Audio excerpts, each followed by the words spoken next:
Orson Hyde recollected Joseph's statements differently than his contemporaries. Elder Hyde believed the statements to be hypothetical and not literal prophecies. He made this distinction in a sermon delivered in the Salt Lake Tabernacle in 1858.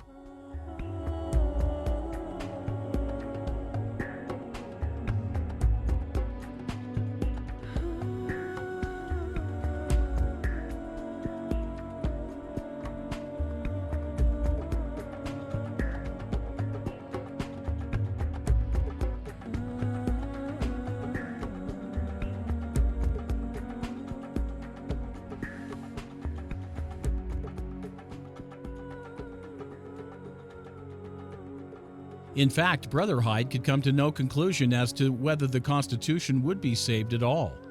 He believed that, whether it did or not, it would not matter to the saints.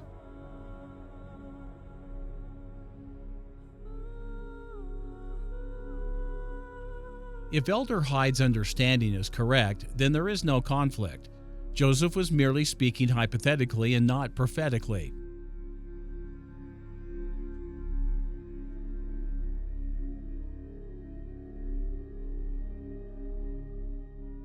When Joseph made his statement in 1840 about the nation on the verge of crumbling and the Constitution on the brink of ruin, he was using Section 101 as his text. This revelation, for the most part, concerns the redemption of Zion, a topic we have addressed previously. For a better understanding of his comments, we need to revisit part of his revelation.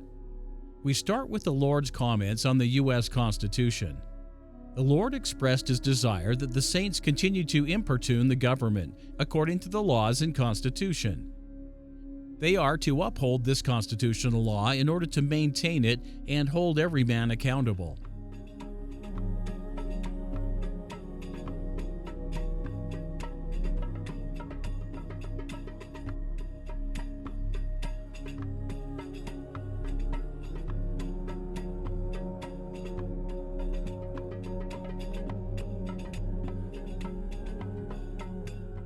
The Lord continues, explaining that he raised up wise men to establish the Constitution and redeemed the land by the shedding of blood.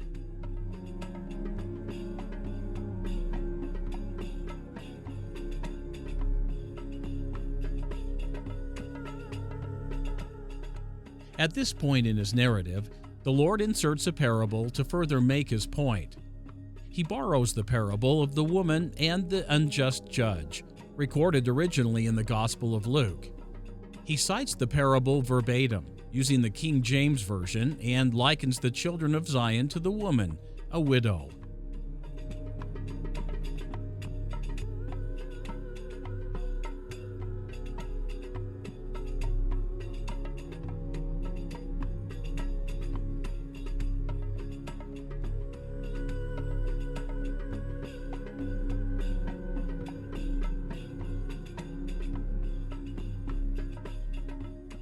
Traditionally, the parable is interpreted to illustrate the need to pray often.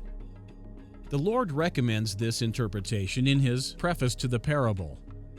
However, for his purpose here, he changes the interpretation. The children of Zion are to importune the civil authorities of the United States, from local to state and finally to the federal levels.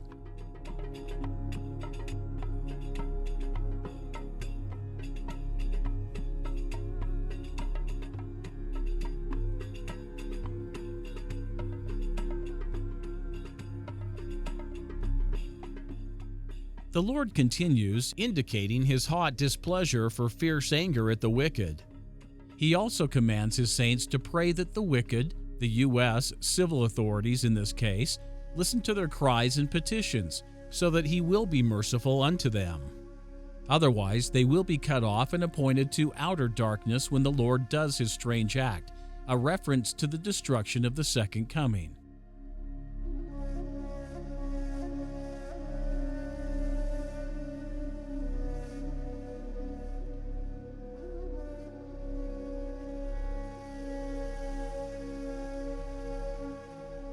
In other words, only acting upon the entreaties and prayers of the saints will save the nation and its constitution.